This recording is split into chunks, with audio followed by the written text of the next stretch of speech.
Good afternoon, everyone. Great to have a packed house this afternoon, and congratulations to Dipti for putting together such a phenomenal event and lineup. It's a lot of fun for Aditya and I to be here. That's right. I'm also a co-founder with Aabha on Ladies Who Lead. So this is going to be just a fun conversation. We should not discuss KRAs and our business plan, but yeah, thank you, Deepti, for having us. Absolutely. I think, I've known Aditya a long time, and apart from all the conversations we have currently with regards to Ladies Who Lead and, in and out every day, I've seen him build, as Dipti was saying, reputation and build credibility over a very long period of time with Indigo, and more recently, of course, with Akasa and a whole host of other ventures and young startups that he's invested in. So I think he's really the perfect person to, pick his brains on what really it means for the industry right now. Times are changing, Aditya, and a lot of people are questioning the role of PR, how it needs to evolve with the kind of demands that companies may have today. It's so much more competitive. It's so much more difficult to grab attention, and yet everyone is in that race to try and grab that spotlight, even if it's fleeting. How do we reinforce the message that reputation building, credibility building is something that is a process, it's an evolution over time, and that's really where the strength of the PR industry comes through? I guess the biggest evolution that I've seen is that, let's say, 30 years ago, it was, you would go to a PR agency when you had to send out a press statement or a press release, or something bad was really happening, right? The big shift that has happened, I think, is that it's become a really strategic tool in the hands of the business leader, the enterprise. But where I see the biggest value add is where the internal communication to your own colleagues and employees is almost identical. Ashwini, I can see you. You remember 30 years ago with me, right? And how that has become such an important tool, absolutely intertwined with what your colleagues are saying. So let's say in some of the businesses that I've been involved in, right? You're delivering a product or a service when there are no cameras on board, right? There is no one watching. In a hotel, in a bank, in a mall, there is always a camera. When an airplane is flying and you experience what you experience, the passion and motivation comes from within. There is no one watching you. Why does that happen? And when the most important customer of Akasa walks through the doors of Akasa, or the most important customer of Green Cell Mobility walks in through one of our buses, they don't know Rakesh Chunjunwala, they don't know Eversource, they don't know Jayant Sinha, they don't know Aditya Ghosh, they don't know Vinay Dubey. The person standing right in front is your biggest brand ambassador. They have to deliver a level of service and a quality of a product as if you were there on that on that bus or on that airplane or in that hotel room. So clear, consistent, and continuous engagement, as opposed to something which is tactical, is, I think, where I see the big shift. So if I had to create an impression like Jayant taught us just a short while back, it would be about clear, consistent, and continuous engagement, as opposed to, let me call up the agency, I'm having a problem, let me call up the agency because I've got a new product to launch. So taking from that, we have a lot of young companies out there where their CEOs or management teams are still learning what image building is all about. And like you said earlier, it was easy, right? You just told your team, shoot out a release or tell people this. Today, that kind of relationship building is stemming from the top, and it's required as a 360-degree approach. Would you agree? How would you describe to the management teams of today why it's necessary for them to also invest their time along with whoever is managing their PR or marketing? That's the other thing. I don't know how many CEOs will agree. Suresh is sitting here. He's gone through many such events through his professional career. But I would almost suggest and recommend that the communications team or an outside consulting firm that you're working with has to have a direct line with the CEO. You know, it cannot be outsourced to the chief marketing officer. It cannot be outsourced to a senior VP or a VP of communications, because if that is the channel, that is the primary channel through which you are lending a voice to everything that you stand for, then really it has to come from the horse's mouth, And I think that's one big mistake. It's also, it's similar to like what happened to HR, by the way. 30 years ago, HR was a personal relations, industrial relations type of function. And now it is seen as a very strategic type of function. And likewise, I think communication, internal communication, marketing communication, public relations, reputation management, image building really has to have a direct line and has to clearly, transparently reflect what the leader or the board or what the purpose of that organization is. So whether it is, so in the businesses that I am mostly involved in, whether it is Akasa, whether it is Green Cell Mobility, whether it is LWL, where you are the leader, I think, or ePlane, it's about there being almost a direct line from what the purpose and that fountainhead of the purpose is to whoever other thousands of customers and members, etc., who are experiencing it. So with the rise of AI, how does one actually manage to retain that authentic voice? Because teams are now using AI to come up with scripts, to come up with ideas, whole themes. How do you feel AI will play a role in changing the shape and form of the industry? I mean, I'm no one to advise what the communication professionals will do, but I'll tell you about myself. The use of artificial intelligence in multiple different ways has made my life easier. Laborious research has got much easier, much faster. Now, the problem would be if we see that as a prescription, that you go and use an AI tool and you ask it a question or you ask for help in creating something and you see it as a prescription. I would rather see it as a piece of advice that is rooted in evidence, a piece of advice that is rooted in data, which otherwise would have taken a lot of time and effort. But then step back and say, is this aligning with what I stand for? Is this aligning with what I'm here to do? One of the things that you've often heard me say this, I think successful organizations, and there are many leaders of successful organizations here, when you take that over a long period of time, are those where the heart and the mind are aligned. If the heart and the mind of the organization are not aligned, then somewhere it'll lose kind of track. So while taking help of various types of machine learning or artificial intelligence tools, I think it's important to go back and say, does this resonate with who I am? Does this resonate with who we really stand for, I think? So when we talk about storytelling, and you're a master at it yourself, right? I mean, you may have so many anecdotes to go on, but these days, when you're looking at issuing out a campaign, it's become harder, right? Media will always ask you for some kind of number or event or business sort of pivot or something to wrap that around. So in this consistent game of building a reputation, when you're constantly trying to tell the same story possibly over and over again, how do you manage to really do that in a convincing manner or in an innovative manner that keeps people engaged? I'll give a slightly longer answer to that. I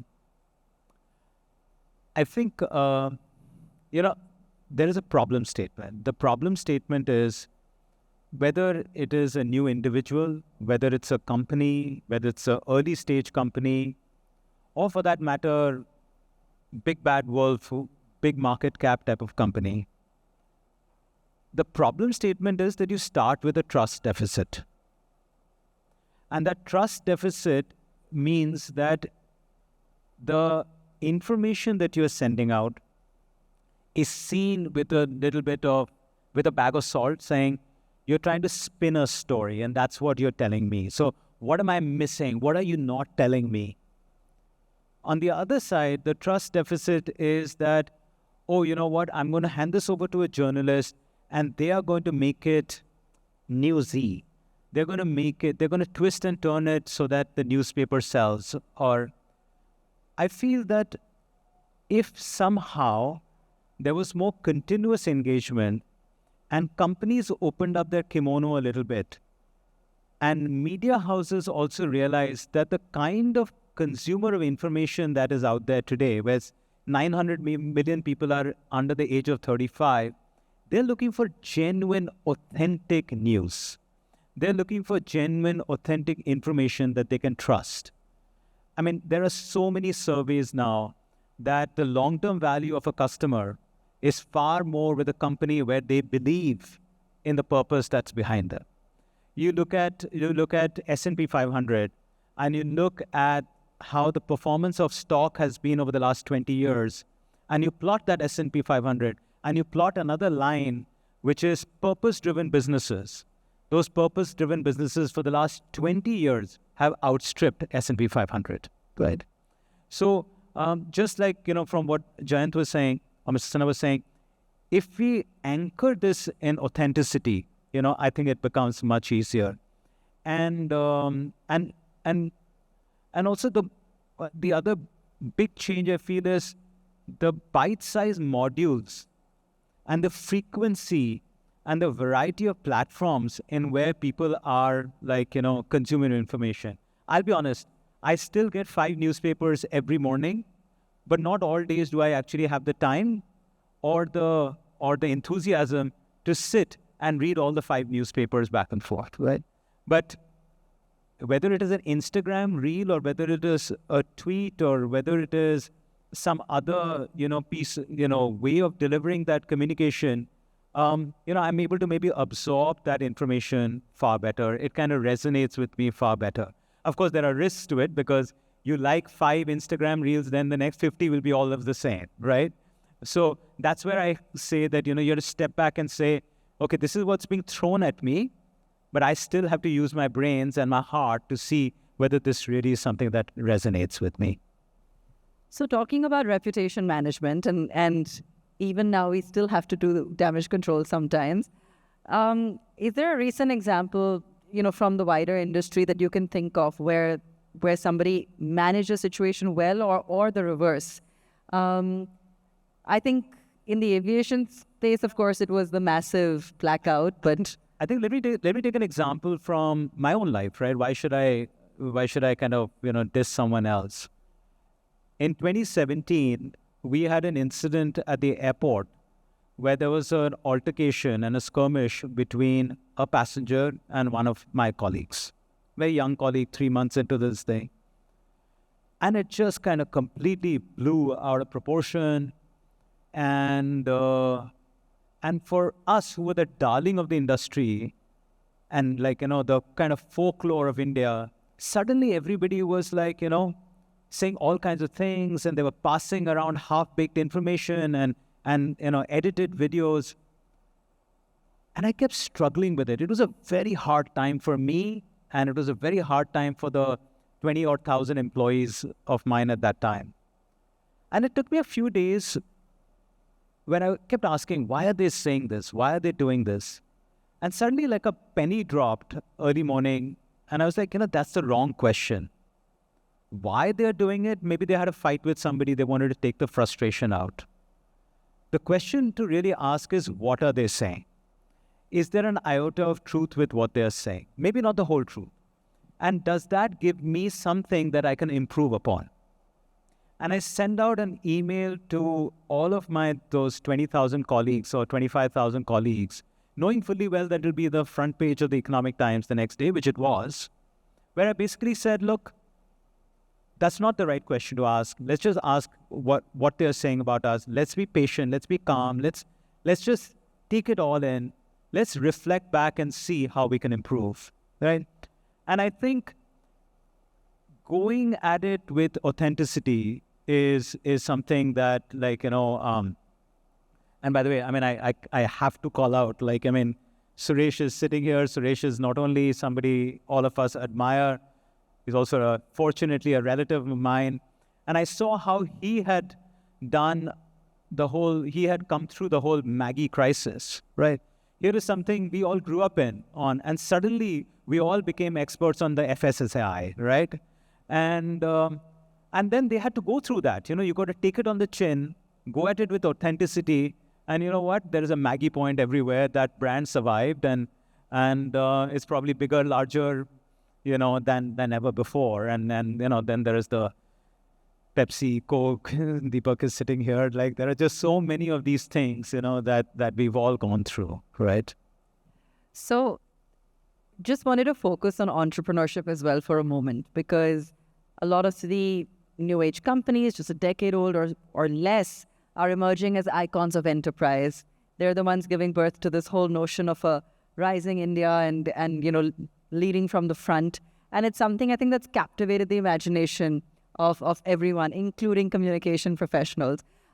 You work with a lot of startups as well, Aditya. What's catching your attention? How are you seeing the landscape evolving? What do you feel are the major themes that will emerge from this? So let me, at the risk of getting beaten up, let me say what the negative of it that I see also. The negative that I see in all of this rising enthusiasm is that somehow raising funds has become success. We have forgotten that we have to return those funds also, So really, the piece of advice that I want to give a lot of young, startup entrepreneurs, early stage companies is to remember that the purpose cannot be a valuation. The purpose cannot be a market share number. The purpose cannot be a vanity metric. The purpose has to be something else. It is important to be young and enthusiastic, not be young and impatient. It's easy to be a flash in the pan. It's much more difficult to be a Tata's, which have been, a brand of repute for over 100 years, And therefore, if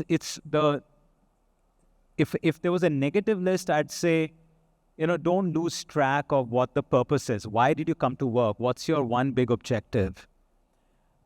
And on the other side, the question that you asked me, Aabha, is what really draws me? And it's the same thing, that drew me to LWL and partnering with you is there are so many hard problems to solve in our country. Nutrition, food, primary healthcare, road transportation, waterways, gender equity, women's participation in the labor workforce, agricultural production, logistics, so many hard problems to solve.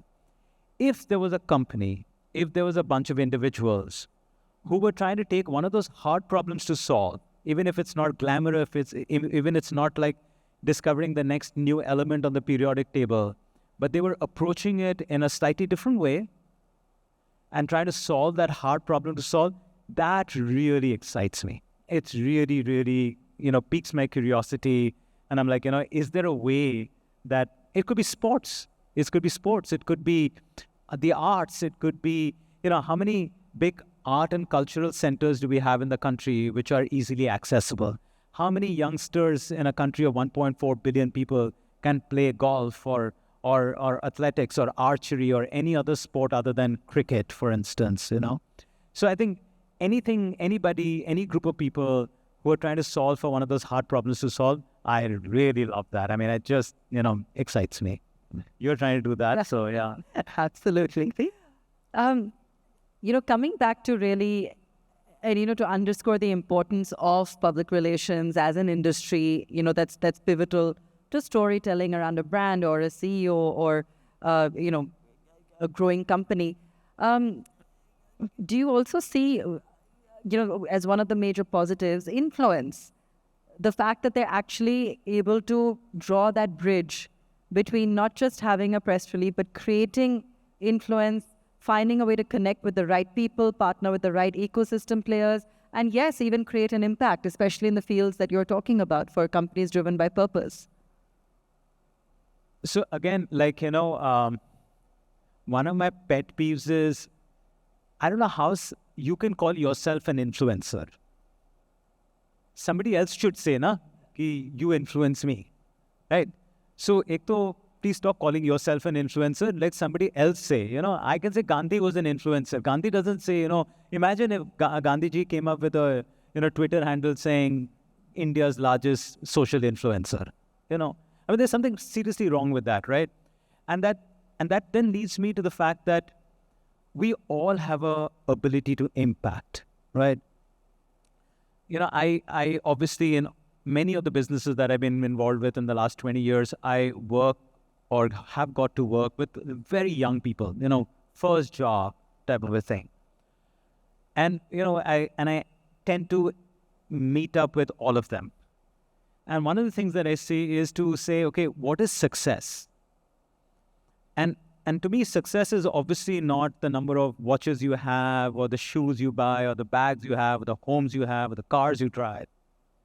Success would be if 20 years from now, you're in a room full of people and somebody says, I want to be like her. I want to be like him, That would be true success. And that's nothing but having influence and impact. Right? But the thing is, that's a long 20-year journey. And unfortunately, there's no business plan for it. There's no hack. The only arduous way to do it is you're making decisions every day. Hopefully, in most days, you're making a good decision, which is taking you forward up that ladder of influence. Some days we'll make mistakes. I certainly do. And you'll kind of slip down a few steps, and then you go up again.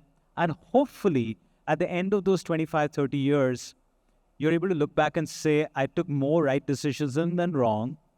And even if I did take those wrong decisions, I've had a way to talk about that and share that so that people resonate and relate with it. And then you can create impact and influence. And that would be true success, right? Like, if, somebody, your some relatives tells a little kid, you should be like her. I mean, that would be really something. And I think translating that to companies, which you were talking about, I think not just, I always used to say, I'm working for 3 people. I'm working for my colleagues who are making me look good. I'm working for the customers who are putting food on my table. And I'm working for the communities that we serve. And if you're able to do that, I mean, I think that's what makes it, influence which is beyond the number of likes or retweets, but actually something that really kind of, enmeshes into the fabric of the communities and the countries that we serve. So on a lighter note, and because we just have a couple of minutes left, but what was your, from the outside, your biggest takeaway from a PR perspective on the Coldplay controversy? Oh boy, Ashish is a friend of mine. So, but look, I think the only learning that I had was that there is so much unmet demand in India that we should have a lot more concerts, and like frankly, each to his own and each to her own. I don't know what the rest of the world has to do with what those 2 people were doing in a concert. Like, really, I mean, that's what you want to talk about. There are bigger problems to solve. All right. I don't know if we have time for any questions, or otherwise, I can't see the Otherwise, we can return 2 minutes. Otherwise, we can hand back to the wonderful MC. Aditya, thank you so much for joining us, and a big round of applause for him. Thank you so much for having me.